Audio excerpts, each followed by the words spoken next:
Please welcome to the stage, James Taylor. Thank you.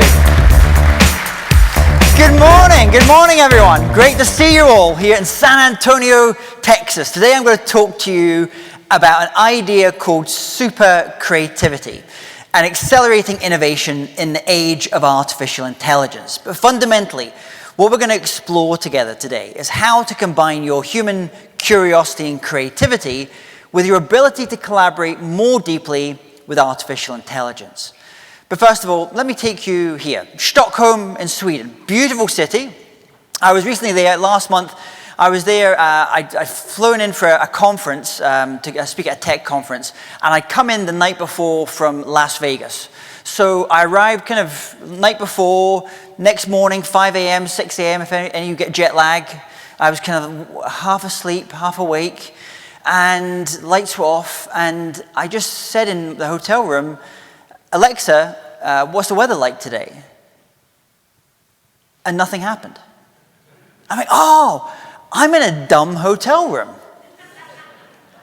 And it reminded me that our speed of technology is we're going at different speeds, depending on the company that you're with and the kind of industry that you're with as well.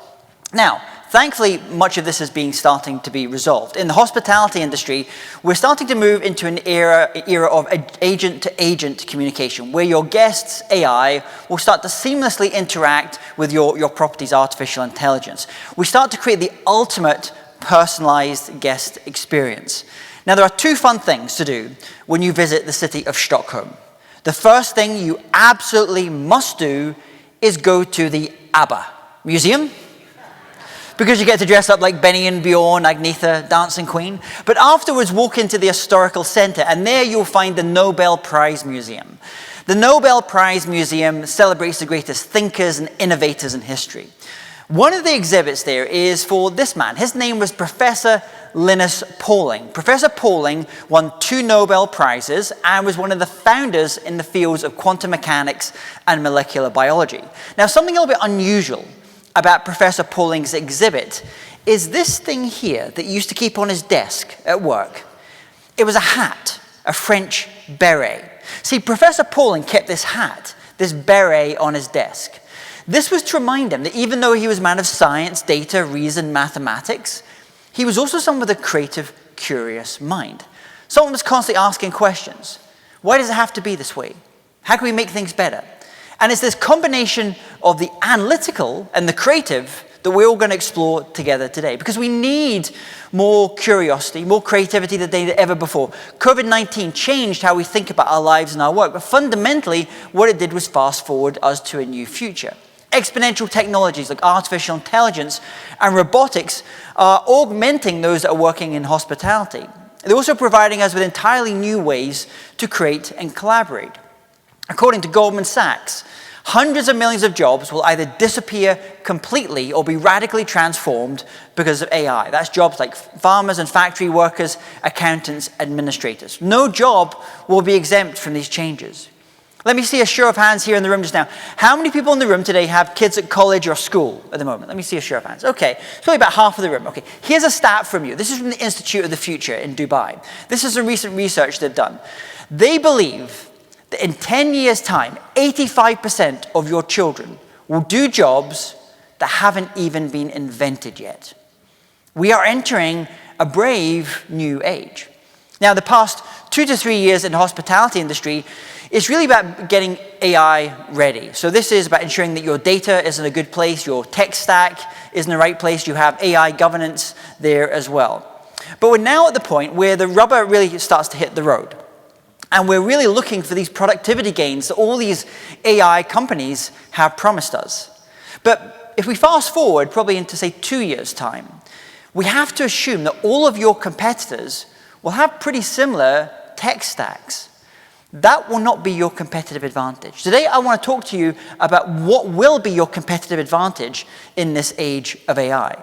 But today, 78% of hotel chains have deployed AI. Yet only 7% of them have a comprehensive AI strategy. So travelers are using AI assistants, the AI augmented speech, agentic AI to book their rooms. Facilities management are using AI to do predictive maintenance and housekeeping.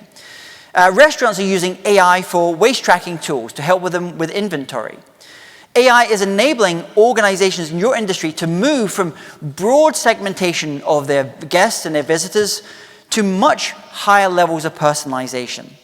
And this is all around the use of agentic AI, which I'll come back to a little bit later. Now, for budget and economy hotels, this AI is primarily about automation at the moment. So that's about ensuring that you have AI to handle pre-arrival questions, upselling rooms, responding to questions at 2 in the morning. Hotels using AI chatbots are reporting 20 to 35% higher conversion rates than direct bookings going through traditional web forms. Automated messaging, contactless check-in, dynamic pricing systems are all adjusting in real time. And this allows the operators to do more with fewer people and at a great price point. Meanwhile, in the upscale, in the high, those kind of properties, and the luxury properties, AI could actually lead to us employing more, not less people. We call it the Jevons paradox. It's this idea that as technology makes things cheaper, more people want to access these products and services, and so the actual number of people that are employed actually increases. Because if AI absorbs a lot of the operational complexity in your organizations, scheduling, inventory management, routine guest requests, then staff can be repositioned, redeployed as local experts, as guides, as genuine hosts. The word hospitality comes from the same word, the Latin base that we get hospital. It's this idea of caring, having love for the person that comes and visits our properties. Now, when we look at it though from the customer side, this pace of change is going, it's just accelerating every single day. Do we have anyone here from Austin? Do we have any Austinites? No one's actually from Austin. Everyone's moved to Austin from California, identified. So I was there the other day doing an event, and I finally managed to persuade my wife to go into one of the autonomous cars in Austin. And she said at the start, "You'll never get me inside of one of these driverless cars." And I said, "Listen, just trust me. I know what I'm doing." So we called the car arrived, beautiful, no driver. We get in, takes us to our destination, get out, perfect. At that point, my wife turns to me and says, "James, you will never get me inside another car driven by a human." You know, there's that Hemingway quote, "Change happens gradually and then suddenly." And all of your organizations, you are at different stages as you look to deploy AI to reduce costs and increase profitability. One of my clients is the US semiconductor company Micron. Today, 95% of their entire procurement process is run using agentic AI. So AI agents are really scheduling all the ordering processes for supplies, they're doing the invoicing, arranging logistics, scheduling employees and the times that they have to do the work as well. Humans are only a small part of that process now, and they're coming in and out of that process at different stages. When Micron went on this journey about 18 months ago, the head of procurement there, he said to me, "James, I got people, everyone that worked for me, I made them in that first 30 days build 3 AI agents, just to really to empower them, to show them that we're moving from this idea of theory or fiction to a reality. You can start to build things that will generally improve the quality of your lives as well." So how can you adapt to all these changes that we're seeing in the world today? How can you not just survive, but thrive in this new age of AI? This event is all about exploring, debating, and discussing the mindsets and skill sets that are going to be required for this new age. And this mindset that I believe that we need for this new age can be summed up by one very simple word. That word is curiosity. Your ability to ask questions of yourself, your team, your organization, and your customers. In fact, the Italians, they have this word curiosità, curiosity, a desire to know. Great, brilliant, creative minds, like the great Leonardo, for example. Sorry, wrong one. Leonardo da Vinci, engineer, scientist, serial disruptor. Someone was constantly challenging the status quo. Because if creativity is the engine of innovation, then curiosity is the fuel. Julie Sweet, the CEO of Accenture, was asked the other day, what skills does she look for when she's hiring new people into the organization? She said, "I look for 2 things today. First of all, I look for their leadership skills, their ability to lead and inspire others. But secondly, I look for their curiosity, their ability to ask better questions. And if we hear to someone like Eric Schmidt, who was the former chairman of Google, he had this really wonderful insight on this link between curiosity, asking better questions, and business strategy. Let's listen to what he said. My problem with most strategy conversations is that they're always inward out. We establish, well, first, we're the best in the world, because everybody thinks that, which can't possibly be true. And second, we see that all of our products are going to be successful, and therefore we'll be very successful in the future. And that's usually how strategy is done in businesses. I prefer a completely different approach. Work very, very, very hard to figure out what the world's going to look like in 5 years. What will people be doing? What will your customers want? Where will costs be? In our case, what will networks look like? How important will phones be? What will the apps look like? What services? And spend an awful lot of time on that. And then take a look at your offerings. If you think about in the media business, there are media businesses that are growing very well and others that are in great trouble. This was completely predicted 5 years ago, right? So the leaders and the ones that are in trouble should have, right, done a 5-year plan and said, holy cow, what are we going to do? What are the things we can do? Or maybe we sell ourselves or we try something different. Almost nobody does a 5-year plan. Most businesses do a 1 to 2 year plan. Curiosity. So there's all kind of future-focused questions that we can start to ask. How do we identify and nurture the next generation of leaders in our organizations who can lead this human plus AI workforce?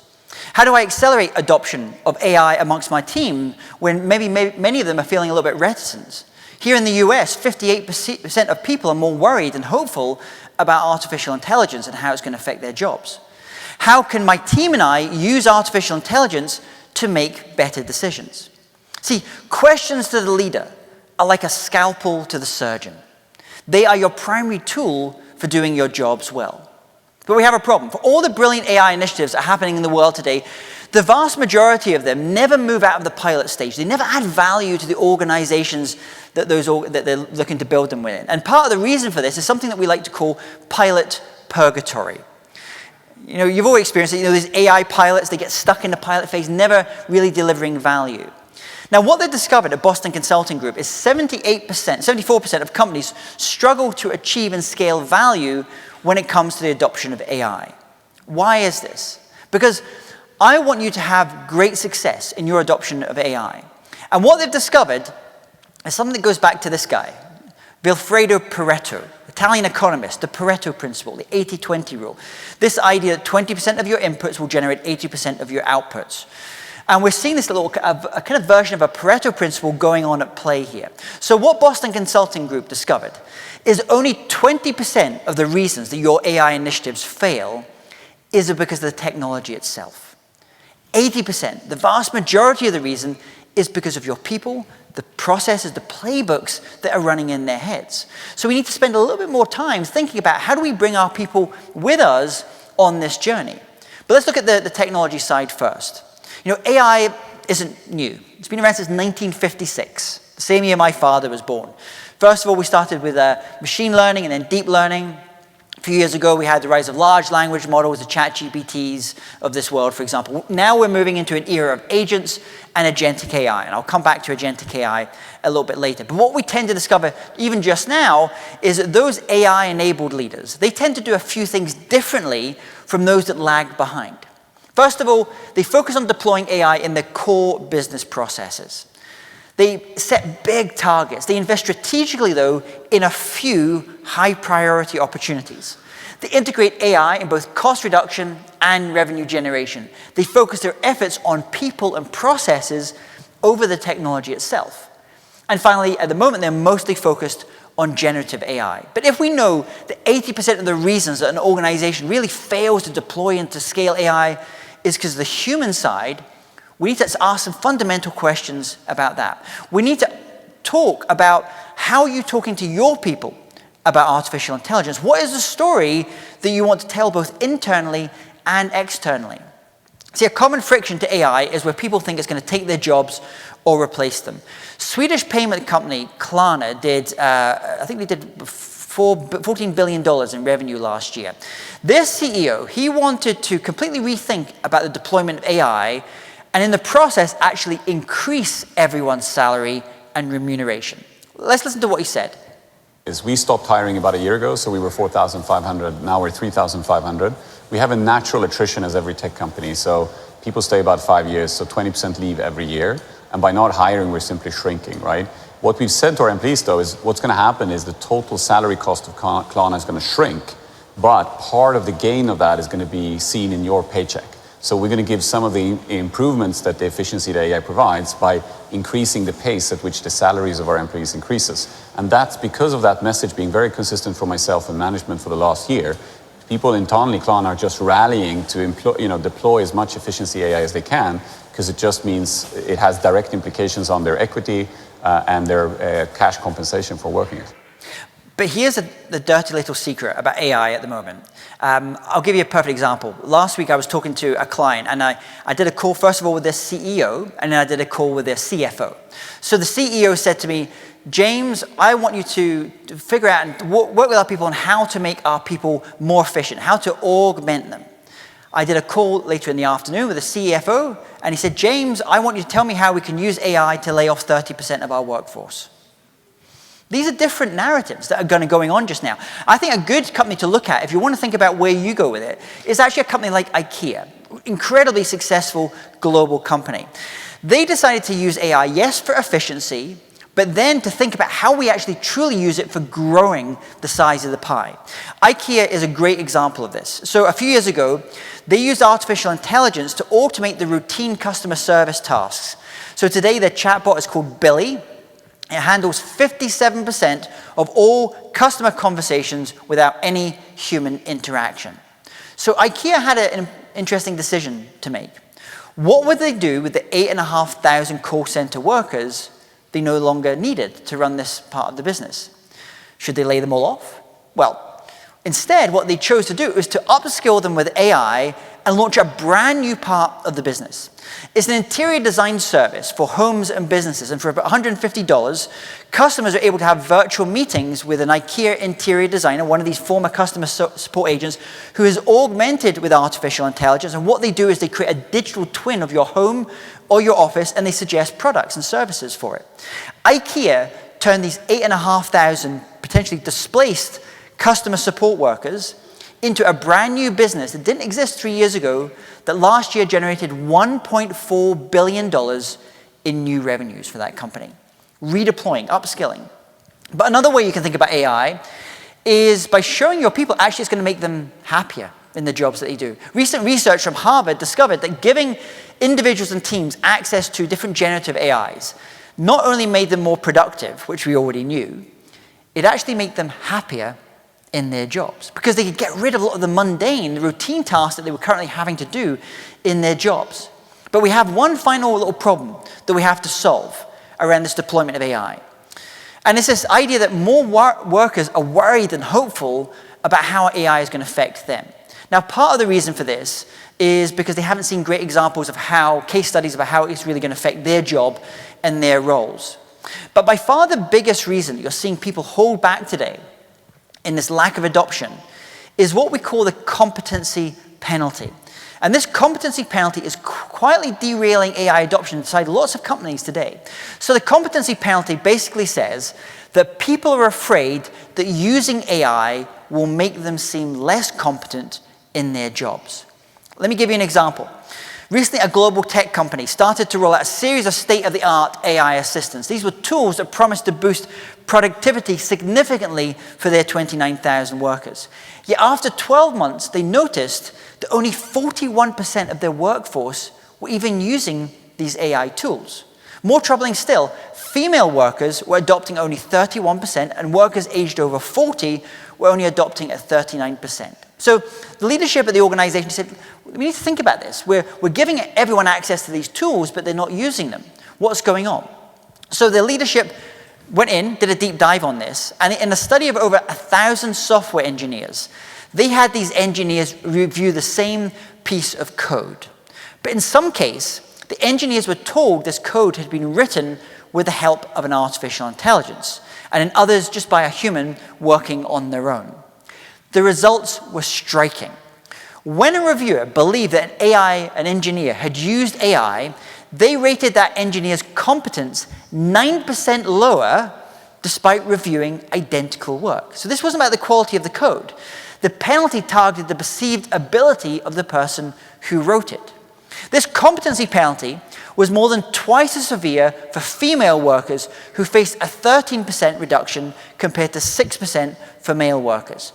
When a manager thought a woman had used AI, they questioned her fundamental abilities far more than reviewing the same piece of code, AI-assisted code, that was coming from a man. Most revealing was who imposed the penalties. Those managers who weren't even big AI users, they were the harshest critics. Male non-adopters of AI were particularly severe when evaluating female workers who were using AI, penalizing them 26% more harshly despite reviewing identical work. It was identical AI usage.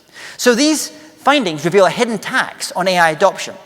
Many people today, either consciously or subconsciously, anticipate this competency penalty, so they strategically avoid using AI to protect their professional reputations.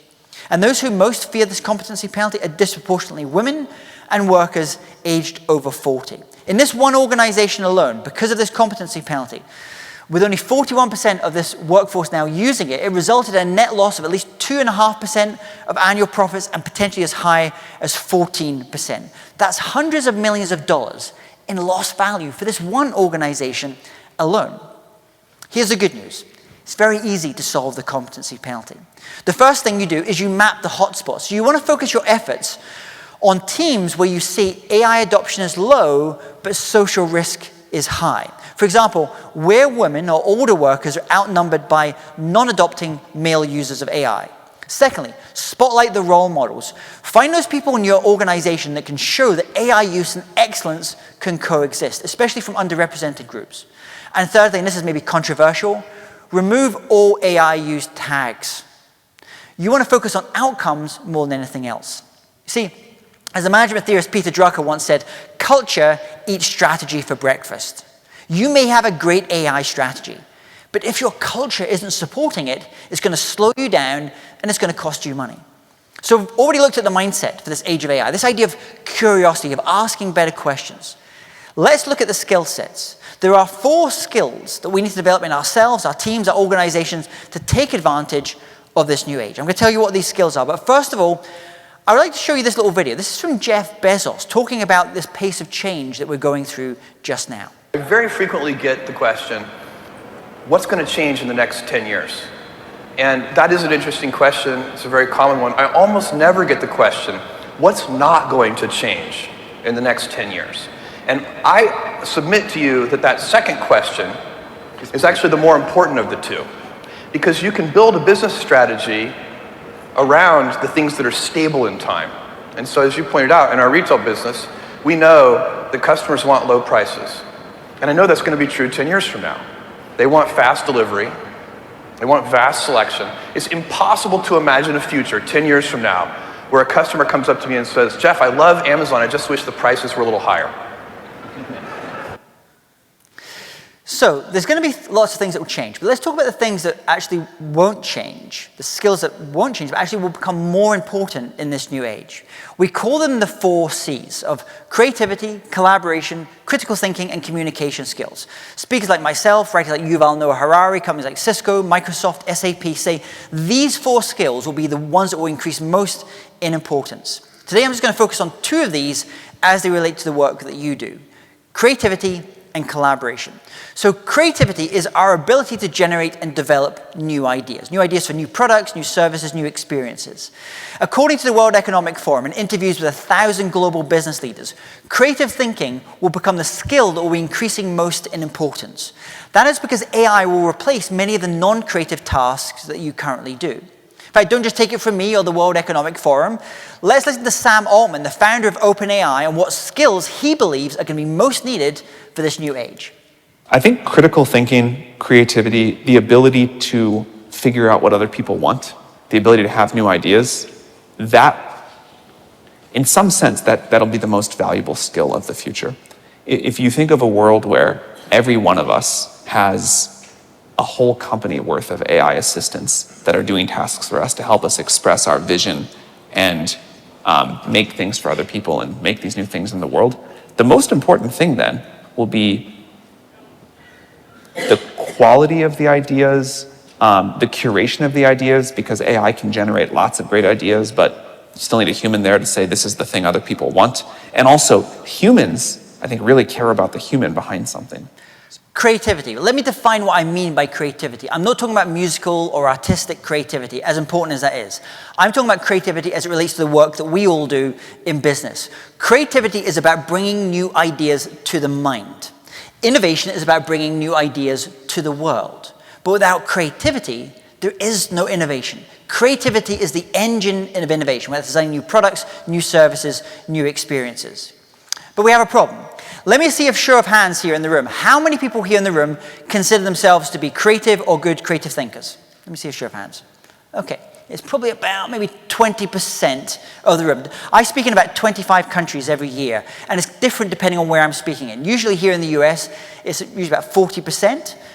If I'm speaking in South Korea or Japan, it's going to be as low as 10%. But overall, around the world, only 40% of people consider themselves to be creative or good creative thinkers. Think about that for a moment. That means the majority of people in your organizations do not consider themselves to have the one skill that's going to be most needed to survive and thrive in this new age. In fact, Time magazine calls it the creativity crisis. What's going on? Because I believe every single person in this room today was born with almost unlimited creative potential. It's what you do with it over the course of your life that's important. And I would argue the biggest thing that is holding you back from doing your most creative work, and therefore your most innovative work, is what we call the lone creative genius myth. This is the myth that says creativity is about the I, the individual, the ego. Nothing could be further from the truth. For the first 20 years of my career, I used to manage the careers of high-profile rock stars. So I worked with members of the Rolling Stones, multiple Grammy Award winners. Sometimes I'd be standing there at the side of the stage, watching as my artist performed. If I look to my left, I can see the thousands or tens of thousands of people in the audience. But if I look to my right, I can see backstage and behind the scenes. Now, you as an audience member can usually only ever see the singer with the spotlight on them. You rarely get a chance to see backstage. The 100 to 200 people backstage who are just as much a part of making a creative and successful and innovative show as the person with the spotlight on them. The media loves the idea of the lone creative genius. The singer with the spotlight on them, or the CEO on the front cover of that business magazine, as if that CEO had single-handedly built that business. But you know it's a lie. It's a fiction. Because here's the truth. Creativity is collaborative. Creativity is a team sport. In your industry, there's probably no greater example of that in the world of hospitality, hotels, and restaurants of this. But here's something that you also probably know. Ideas on their own are worthless. But when you have great ideas and great execution, that is the thing that will transform entire industries. What do we need for that? Well, the answer is better collaboration. Collaboration can take different forms. It can take the form of you collaborating with your people, your teams, your customers, but it can also take the form of you collaborating with artificial intelligence and robotics to go beyond what you could have done on your own. A recent study from Boston Consulting Group gave half of the management consultants at this company access to generative AI tools, things like ChatGPT, Copilot, Claude. The other half didn't have access to these tools. What they found is that those people who are using these tools were able to work 25% faster and produce results that were 40% better than the colleagues who weren't using these tools. Interestingly, those who see the biggest productivity gains from using AI is not the top 1% or 10% of performers in your organization. It will be the middle ranking performers. They will traditionally see the biggest gains from using AI.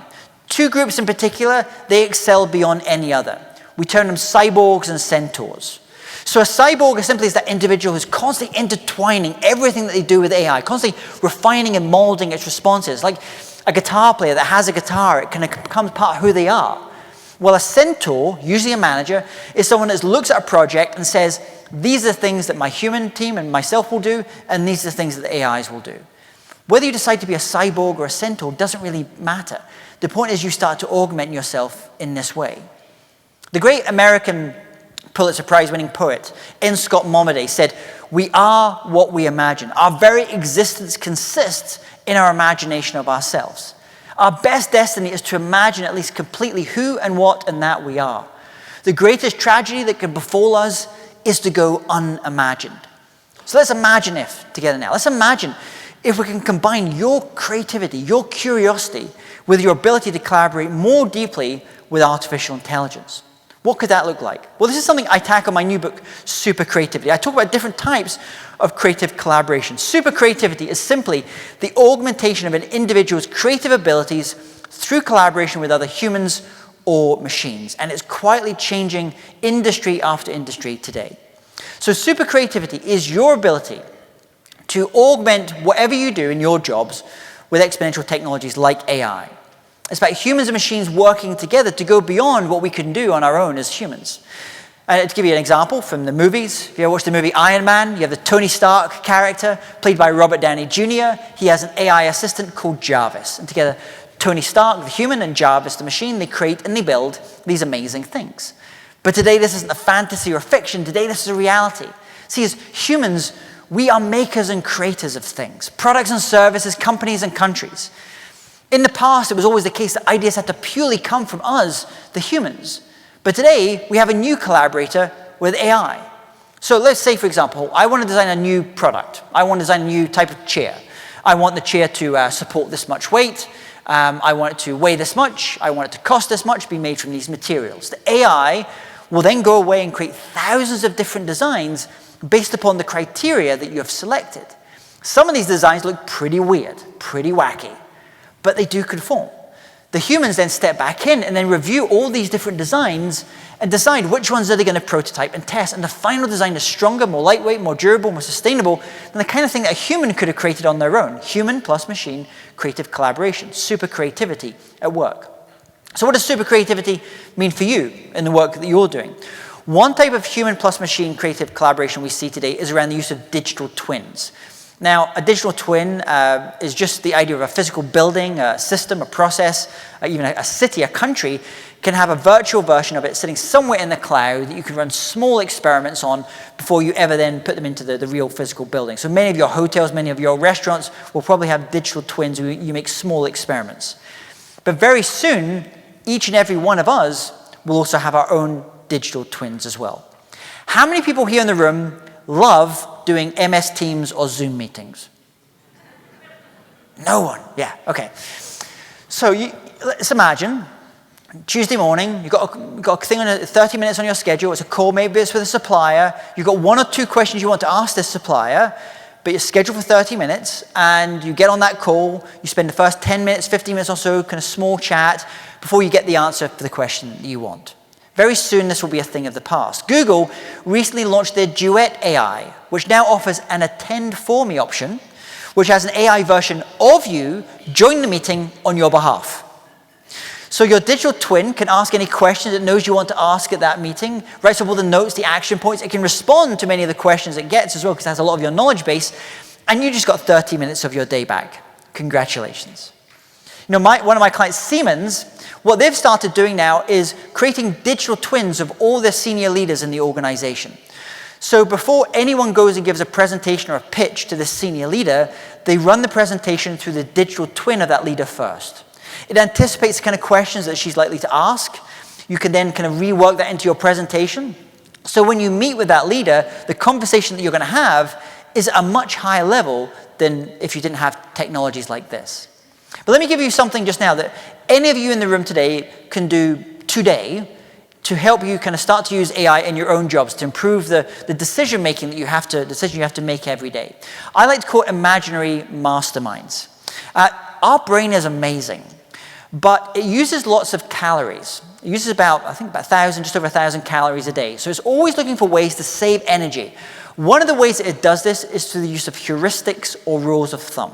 So the brain says, I've seen a problem like this before, therefore the answer must be this. And sometimes it's right and sometimes it's wrong. If you ever read the work of Daniel Kahneman, Thinking Fast, Thinking Slow, he talks about this idea that we have what we call cognitive biases. There's about 50 different cognitive biases that we all suffer from.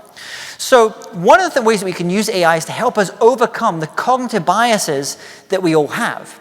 The other day I was speaking in Atlanta for BCD Travel at their internal conference.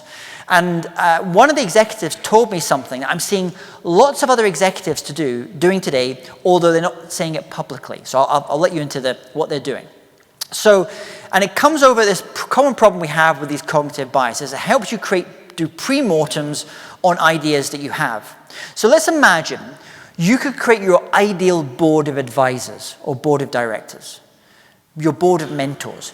Who would you love to have on your ideal board? Who are those 5 or 6 individuals, real or imaginary, living or dead, that you would love to have access to run ideas past? Maybe it's Mary Barra from GM, or Richard Branson from Virgin, or Satya Nadella from Google. You choose who would those 5 or 6 individuals be that you would love to have access to. Now, using any of the generative AI tools today, I can give it a problem or a proposal or an outline for something and say, imagine you are my virtual board of directors. What it will then start to do is it will go through that and it will ask a series of questions. Well, here are the questions that Satya Nadella would ask about this business plan. Here are the questions that Elon Musk, here's how he would probe you. And what this will do, and it was not going to give you the answers, but what it does is it helps you see your blind spots and it makes your idea more rugged. It kind of stress tests your ideas to a much higher degree. Let me give you another example. This idea of super creativity, of this hyper-personalization. Our world was transformed over 100 years ago by the combustion engine, electrification. So we had the roaring 20s at that point. Many people today say we're moving into a new roaring 20s, but this is really powered by artificial intelligence, things like quantum computing. About 20 years ago, we had this big change that happened with the mobile phone. Today, that device that we have in our pocket is the thing that we often live our lives and almost kind of run our businesses through. The next big change that we're going to see over the next 3 to 5 years is not the thing that we have in our pocket, but the thing that we wear on our heads. The new generation of smart glasses. This year alone, Meta will invest $100 billion in the new generation of smart glasses. Google has just announced its new one. Apple is going to be doing some others very, very soon. What these new smart glasses allow you to do is they have a heads-up display unit like a fighter pilot has, and it gives you live data on whatever or whoever you're looking at. It means that, let's say an engineer is going around one of your properties and your facilities, you can immediately see like how different systems are performing, which systems are going to need some maintenance at some point soon as well. If I'm working in a car showroom, I'm a salesperson, I have these glasses on, it has facial recognition switched on, it's connected to my corporate CRM, immediately I'm getting information on who's coming into that showroom. I can immediately see here, this person's purchased this vehicle from us before. This person's been looking at this vehicle with this specification on our website. This person has a higher credit rating than this person, so I'm going to go and speak to this person first. Very soon, all of us will be augmented in this way. One of my hospitality clients is Kempinski Hotels, and one of the things that they have at Kempinski is called Ladies in Red. So if you ever go into a Kempinski hotel, they're kind of high-end, kind of luxury hotels, if you look at reception, you look to your left, there will always be someone there dressed in red, and their job is to know everything about the VIPs that are coming staying at the hotel. They want to know if it's a CEO, what their company is, what is their favorite coffee in the morning, what newspaper do they read, if it's a musician that's staying at the hotel, what's the latest album. So that's the job, and they are an equal opportunity employer, so there are men in red, it's not just ladies in red as well. So what they're starting to look at is companies like this, is like, okay, how can we make every single employee a lady in red or a man in red? If we give everyone access to the glasses and suddenly we connect it to our corporate CRM system, it has facial recognition, immediately as someone's coming into my hotel, I'm getting information on who they are. This person is a gold member. This person hasn't booked a spa treatment yet as well. There are obviously dangers here. This is an example. This came from Harvard. This is 2 students from Harvard. They recently they created a thing called iX-ray to demonstrate the current capabilities of the glasses that currently exist in the market. Let me show you that just now. We built glasses that let you identify anybody on the street. The information our tool collects from just a photo of your face is staggering.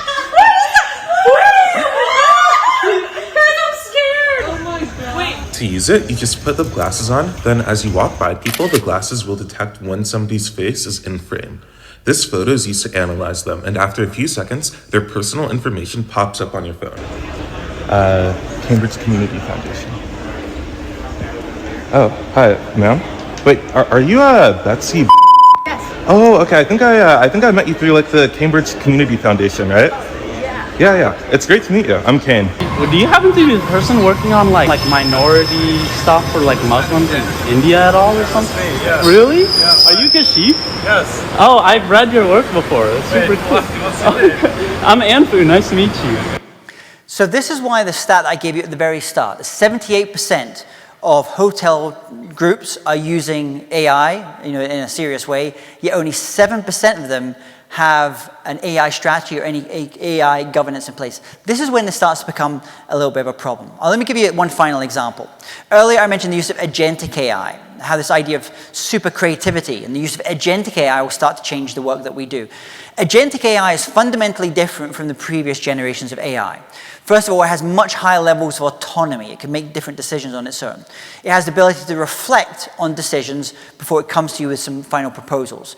It has access to other tools, APIs codes, sensors, websites, and has much better levels of prioritization and planning than previous generations of AI. So if we give an example from your industry, in the past, let's say I'm going on a vacation to Japan. In the past, I would go onto a flight booking website, a hotel booking website, have to go and figure out what I'm going to do. I'm going to go to lots of other places. Today, using any of the agentic AI tools, this is one that's called Manus, is now owned by Meta. It's much higher levels of planning. So what it will do is it will say, okay, you're going to go on holiday on these dates. It will assign what we call a master orchestrator agent, who will then break down that project into lots of subtasks. It will then hand each of these subtasks onto other AI agents who are specialists at doing each of these tasks. Every so often it might come back to me and say, would you prefer an aisle or a window seat or something like that? But very soon, as it gets to know me, it doesn't have to do this. And something that used to take me maybe a few hours before takes me a few minutes. Now, the way that this works is through these, what we call orchestrations of agentic AI, where you have different AIs handing tasks off to other different AIs. And at different points, humans step in. Let me give you one very real example. This is Austin. Austin Lau. Austin is a marketer at a company called Anthropic. They're the company that make Claude, that maybe some of you use today. Now, Anthropic did revenues last year of $14 billion. They're currently valued at $380 billion. And for 10 months, Austin here was the entire growth marketing team. So he was non-technical. He was no engineering degree, no coding background, but he ran all paid search, paid social, app store optimization, email marketing, and SEO for one of the most valuable companies in the world. Now, here's the crazy part. Austin had never even coded before he never created an AI agent before when he started work there. He had to Google how to do it. But by using Claude Code, one of the AI coding assistants, he built a series of AI agents that enabled him to work smarter, not just faster. First of all, he created a Figma plugin, which one click and it generates 100 different ads across multiple formats and multiple sizes. What used to take him 30 minutes a day now takes him 30 seconds a day.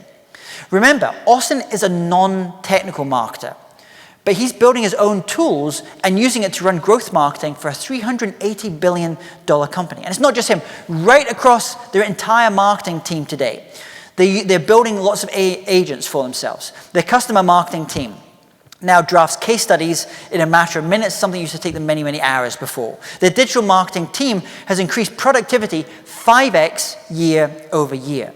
This gap between, I wish this thing existed, and I can build this myself, is much smaller, much shorter than in the past. So I would argue that your job over the next few years is going to change. Your role will almost be more like a classical conductor, conducting both humans and human teams and master orchestrator agents that will in turn look after other agents that report to them and then report to you as well. And this requires this combination of the curiosity, these soft skills, the creativity, communication skills, and the harder skills like understanding how these orchestrations work. I find it amazing. What an incredible time in history that we're living in today. Imagine the kinds of products, services, experiences you could create when you can combine your human creativity with your ability to collaborate more deeply with artificial intelligence. But this requires that we do different things and we do things differently. My clients come from all kinds of industries, from technology, financial services, hospitality, retail. Some of you are represented here in this room today. And when clients bring me in to either deliver keynotes like this, or I work internally with their teams to do workshops where we explore how to unlock the potential around the use of AI, how to drive innovation using AI, I share with them one of these frameworks. And I'm going to leave you with some final questions as you go on your own AI journey. And this is one of the frameworks I talk about in my Super Creativity book. We call it the 6 Ps framework of innovation. Today I'm just going to focus on a few of these as they relate to the work that you do. These are questions I'd like you to kind of ponder over the coming days and weeks. So the first question is how you innovate or process. The process by which you innovate. Only 16% of your ideas are ever going to happen when you're sitting at your desk at work. That's why coming to conferences like this is so important. It gets you out of your usual environment, gets you thinking, debating, discussing ideas. 2,500 years ago, the ancient Greeks had something called symposiums. This is where people would come together to debate, discuss, to challenge each other's ideas. Ideas like democracy, justice came from these symposiums. Interestingly, the word symposium comes from the ancient Greek word which means to drink together. Because the Greeks weren't stupid. They knew a few glasses of wine, a few beers is quite conducive to the creative process. So tonight, when you're having some cocktails, some beers, some glasses of wine, maybe you're watching the soccer, the World Cup, you're in symposium. Congratulations as well.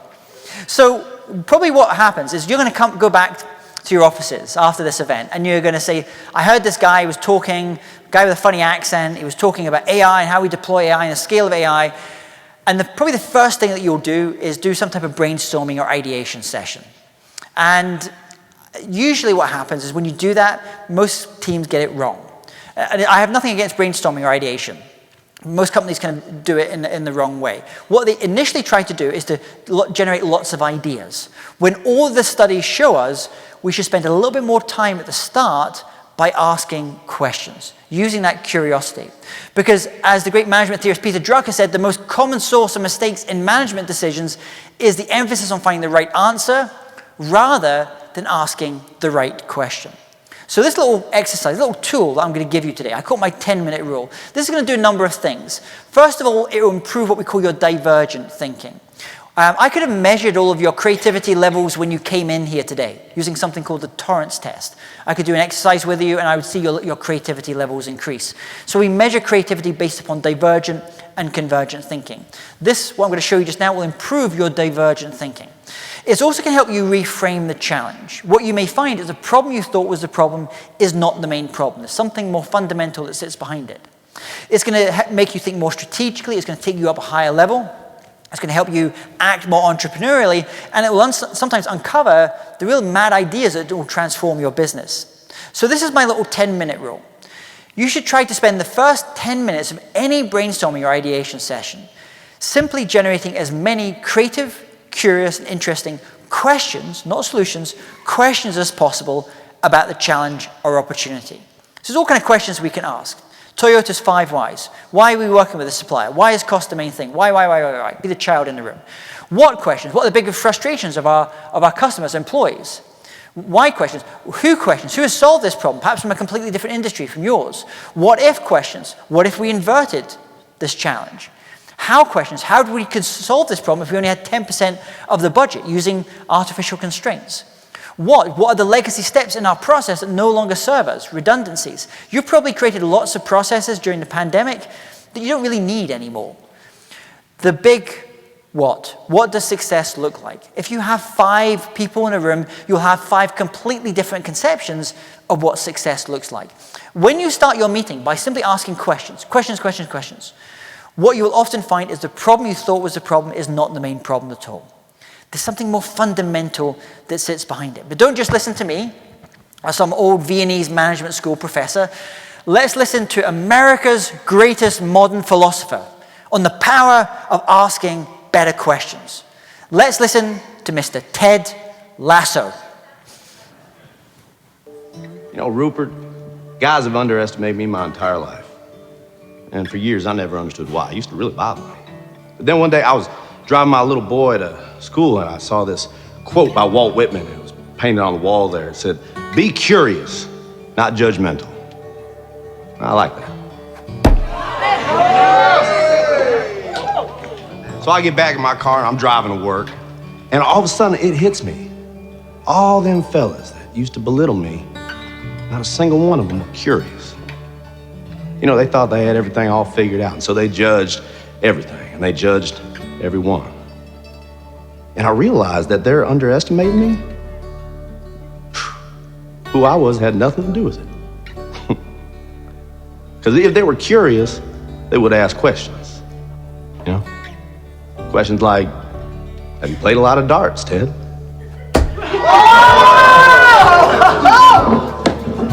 Which I would have answered, yes, sir. Every Sunday afternoon at a sports bar with my father from age 10 until I was 16 when he passed away.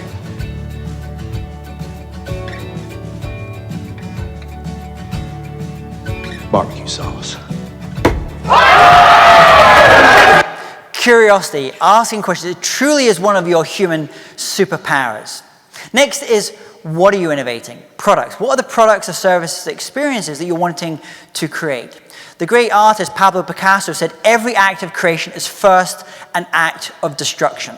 The first stage to creating something new is often about destroying something old, something that is no longer serving us, something that is holding us back. I have a podcast called the Super Creativity Podcast. I recently interviewed Dr. Leidy Klotz from the University of Virginia. He's got a great book called Subtract. There's a QR code there if you want to go and listen to that episode. And he said in this book, it reveals why our brain is biased towards adding complexity, but why the smartest solution is often to remove, reduce, or simplify. Most organizations today talk about innovation, but rarely do they talk about exnovation, removing, simplifying. From an organization's perspective, I would argue that you should actually create two AI teams who have fundamentally different roles and responsibilities around the deployment of AI. One team focuses on using AI to remove, replace, or simplify existing processes, exnovation. The other team focuses on using AI to create entirely new services and initiatives which are truly transformative for the organization itself, innovation. So if I give you an example, Zillow. Zillow has two AI teams, the red team and the blue team. The red team focuses on using AI to solve existing business challenges, to automate existing processes. So it was the blue team that created Zestimate, the pricing calculator that determines how much your price is based upon the public records and the photos that you upload. Meanwhile, the blue team, on the other hand, they created things like virtual staging, where you can upload photos of empty rooms in your property and decide what kind of furniture do you want, and it adds this furniture. This is about creating something really entirely new for this organization, innovation. So this AI is enabled to turn unappealing spaces into attractive listing-ready homes. So when you think about your AI initiatives, you want to ensure that maybe you have two different teams. The red team who builds those more modular tools to solve your existing core processes. They focus on often more exnovation. But you also want to have the blue team whose job it is to use AI to create much more transformative innovation. They focus on disruptive innovation. Which brings me to my final question I'd like you to reflect on over these coming weeks. Why are you innovating? I believe the purpose of innovation is to improve the lives of other people. Jeff Bezos once said, the number one thing that made us successful by far is our obsessive compulsive focus on the customer. So let me leave you with this kind of final thought about why are you innovating? Why are you using AI? What is the purpose of it? This is Doug Dietz. Doug is an engineer for General Electric Healthcare. Recently, I was in California, and I attended a talk by Doug in San Jose. And Doug and his team, they designed these MRI scanners. So he was really proud, this brand new, innovative new MRI scanner that they'd built, and it was going to get commissioned for the very first time in a hospital in Chicago. So him and his team, they're standing there in the hallway and seeing their very first patient come towards them, walking up the hallway. And that very first patient was a 5-year-old boy. And his parents are walking alongside him. And Doug and his team, they look at this little boy, and the boy is crying. The boy is scared. The boy is fearful. Hospitals look funny, smell funny, sound funny. The parents, with that fear, was being transferred to his parents. They were worried about their child. At this point, Doug turned to his team and said, we got this wrong. We got so focused on building the most innovative product, We lost sense of the why. Who are we actually building this for? So they went back to the drawing board. They got more creative, they got more curious, they got more collaborative, and this is what they ended up creating. They turned the MRI scanners into spacecrafts, into pirate ships. They even got the staff at the hospital to dress up like pirates. Today you'll hear children say to their parents, "Please, Mom, can we go to the hospital?" See, by remaining curious, creative, and collaborative, they're transforming lives. Let me leave you with this final story. This is me. I was brought up in the Highlands of Scotland, the land of golf, castle, whiskey, the movie Braveheart, freedom. As a child, my parents would make me walk up the summits of the mountains dressed in a kilt. So for those of you who don't know, a kilt is a traditional dress or a skirt that a Scotsman wears. I won't say what you do or don't wear underneath the kilt. So imagine for a moment walking up these huge mountains in the rain and the wind and the snow while wearing a skirt. My parents thought it would build character and resilience in me. The reason I tell you this story is you can think of all the changes that we're seeing in the world today, like a landscape that's slowly being flooded. But this is a landscape of human skills or competence. In the lowlands, we had skills like arithmetic, memorization. In the foothills, we have skills like logic, chess playing. And in the high mountain peaks, we have skills like critical thinking, collaboration. 50 years ago, the first wave of automation came through, took away a lot of blue-collar jobs, but left most of us in this room okay, the white-collar workers. But today, this flood of change is reaching the foothills. And those knowledge workers, like every single person in this room, is going to have to contemplate trying to get to higher ground. Creativity lies at the peak of this mountain, above the flooded plains and foothills. See, excellence in execution of any strategy, whether that's AI strategy or anything else, is more like a mountain climb than it is a sprint. You choose your goal, your objective, and then the people that are going to go with you on that journey, the tools that you're going to use on that journey, and then you just focus on putting one foot in front of the other until you achieve your objective. Sometimes your tactics need to change, but your goal remains the same.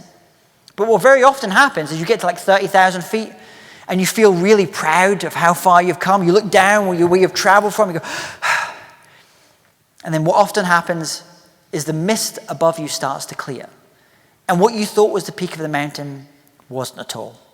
There was a higher peak to reach that you couldn't see from the base of the mountain. My job today is to be hopefully to show you there's a higher peak when it comes to the deployment of AI in the hospitality industry.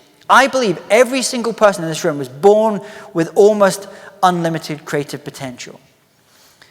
And I really hope today you're going to start to really develop this in yourself and use this. I believe as we collaborate with artificial intelligence, the creative geniuses within each of us will only grow as these technologies help us explore something of our true human creative potential. In this room today could be someone who's going to revolutionize the use of artificial intelligence in the hospitality and technology industry. That person could be sitting right next to you just now. That person could be you. But it starts by first embracing the creativity that you were born with. It's about being comfortable in saying, I am creative. But the second stage is to augment this by collaborating more deeply with other people and AI, so you can say, we are super creative. My name is James Taylor, and it's been my great pleasure speaking with you today. Thank you so much, everyone. Thank you. Thank you, everyone. Thank you.